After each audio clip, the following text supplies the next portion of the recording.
Irashaimase. Hello and welcome to Fataris' Kitchen. I'm your host, Chef Fataris. It's time once again for Shoot 'em Up Saturday, and on the menu this week we have Caverns of Mars Recharged, a modern take on an Atari classic. What kind of taste will it have? Let's get cooking and find out. From developer Sneaky Box and publisher Atari, Caverns of Mars Recharged released for all current major platforms in March of 2023. So this title is a re-imaging of the original 1981 Atari classic. It's one that I wasn't familiar with, so I went into this one relatively blind. I have to say I've really enjoyed the game. So if you're looking for something that's similar to, if you like Downwell, then there's a chance you're going to go and like this gameplay. It's just a really fun kind of like score attack arcade title, so if that's what you're into, definitely check this one out. Although I do have to say you might want to wait for a sale, as I feel the price is just a little high for what it is. That said, diving into the game itself, so you can play through the game in arcade mode, or there's also a missions mode. Arcade mode kind of has a little bit of a roguelite feel to it, so and it's really enjoyable to play through it that way. However, the mission modes, you're basically playing through the same stage time and time again, trying to set the best score possible, so great for score attacks. Starting arcade, we're taken to this screen here, and here we have the option to set up quite a few things actually. So you can play the game in single player or multiplayer. This is basically just like a two-player. Initially, we'll look through the game in a single player, and then we'll finish off with a little bit of a multiplayer run. Then you have these bonuses you can select, which will allow you to modify the game, mostly making it more difficult, but also giving you the chance for a higher score, as playing with the Iron Man mod on, as well as the no upgrades would give you a 40% increase to your score. Training will, of course, decrease that. With all that said, starting the game, we start diving into the Caverns of Mars. So our little ship here, with the ability to move left and right, and we're always falling down. However, that can slow down with a couple different ways.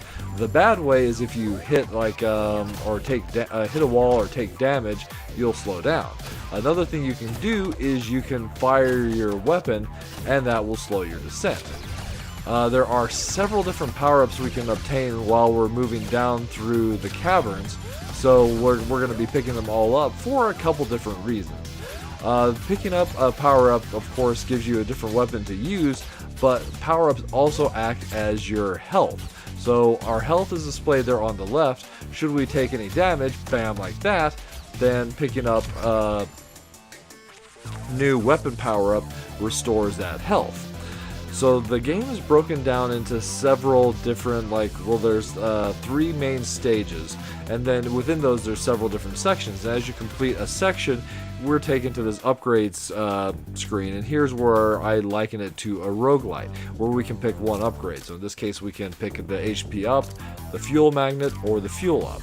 And then each one also has a negative effect. So in this case, you would decrease fuel capacity, reduce fuel capacity, reduce HP capacity. So it's a trade-off. Are you going to increase your HP, or are you going to increase your fuel? So for our purposes, the fuel magnet is actually very helpful, so we'll take that. And throughout the course of your run, you can pick up quite a few upgrades. They're displayed there in the top left next to your HP and your current weapon. On the right, we have the energy. So throughout the course of our run, we're constantly using energy whether or not we're actually firing our weapon. So it's necessary to pick up the fuel cells, these nice little blue orbs here, to restore those. And throughout the course of all of this, if we pick up enough items, be it weapon power-ups or fuel cells, and or destroy enough enemies, we start to build up a multiplier. And that multiplier builds all the way up to ×5. So that's the way you're ultimately going to be scoring the best points, is if you can build up and maintain a multiplier. So definitely satisfying, definitely fun. And that's basically the way the core gameplay loop works in Caverns of Mars Recharged. So as far as the couple titles I have checked out from the recharged line that Atari has been releasing, this one's been like a surprisingly fun title to just sit down and bust out some runs. I also really enjoy the mission mode where you're looking to complete the pre-made stages rather than these procedurally generated ones that you run through in the normal arcade setting. With that said, that basically kind of explains what's going on in the game itself. So if you're not careful, you'll eventually run out of energy, which doesn't allow you to shoot, or you'll take enough damage that you'll spin out of control and it's game over. There also is a time bonus associated with finishing the sections fast, and you can also finish arcade mode in its entirety for the best points. Also, there's achievements that can be earned throughout the course of your gameplay. Pretty awesome.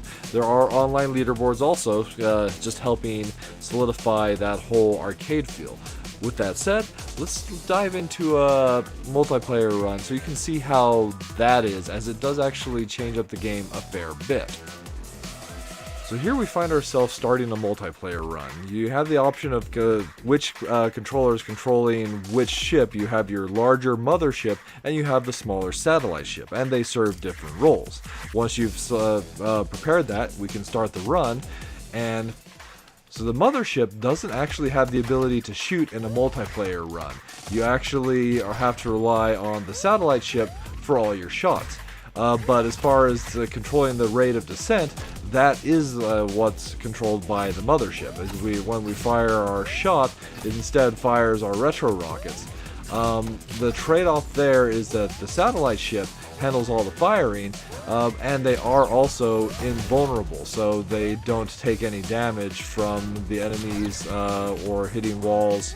So it's really kind of becomes like this interesting game of like escort, where you're trying to maintain your speed going down through the cavern, as well as picking up enough energy to keep everything going, as your ability to descend properly, as well as being able to continually fire. So you also want to pick up your upgrades with a little bit of thought, as that could potentially impact your overall gameplay throughout the course of your runs. There are a couple glitches though, so we have encountered some issues where we have some frame rate problems playing multiplayer, and there was also one situation where we got rather far, but picking an upgrade, especially where you can't see your HP or your energy bar, picking an upgrade, it suddenly just gave us a game over. That was a really weird bug. I'm not sure what was going on with that. So that is Caverns of Mars served up for your enjoyment. As far as the minus flavors I feel the game has, the biggest one that I kind of feel is that it has a single music track. So after a little while you do get pretty tired of the music, and well, you can go into the settings and turn off the audio. It might not be a bad idea to just tackle like longer runs with your own soundtrack playing and just the sound effects running from the game itself. The upgrades are a little bit of a problem. There are always like the trade-offs, and most of them seem to impact your energy. So almost all the time it feels like it's a struggle to keep the energy up, as that's always what you're reducing with most of your upgrades. As you can see here, it's like reduce fuel cell value, reduce rate of fire, and decrease fuel capacity. So in this case, like 2 out of 3, but you can kind of get the idea. It would have also been nice to go and see some like maybe epic like level upgrades where it was all positives, but that's not the way that like the game is set up.